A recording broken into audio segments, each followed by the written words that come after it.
হ্যাঁ, সবসময় মনে রাখতে হবে যারা কুম্ভ রাশি ধনিষ্ঠা নক্ষত্র তাদের কর্মফল বা চাকরি ক্ষেত্রের যে যোগাযোগটা কোন দিকে আসবে?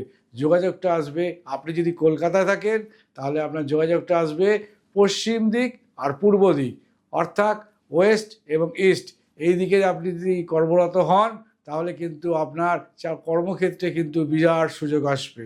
এবার আসছি যারা মার্কেটিংয়ের লাইনে রয়েছেন, অর্থাৎ সেলসম্যান, কম্পিউটার লাইনে থাকতে পারেন, বইয়ের লাইনে থাকতে পারেন, বাদাস কোনো লাইনে থাকতে পারেন, কোনো প্রোডাক্ট লাইনে থাকতে পারেন, তাদের ক্ষেত্রে কিন্তু 2026 ধনিষ্ঠা নক্ষত্র ভালো ফলাফল পেতে গেলে 19 মার্চ থেকে 27 সেপ্টেম্বর দিস টাইম ওভারঅল খুব ভালো সময়। এই সময় কিন্তু আপনার কর্মক্ষেত্রের শুভ জোয়ার, আনন্দ, অর্থ, মানসিক শান্তি, বসের সঙ্গে সুসম্পর্ক তৈরি হবে।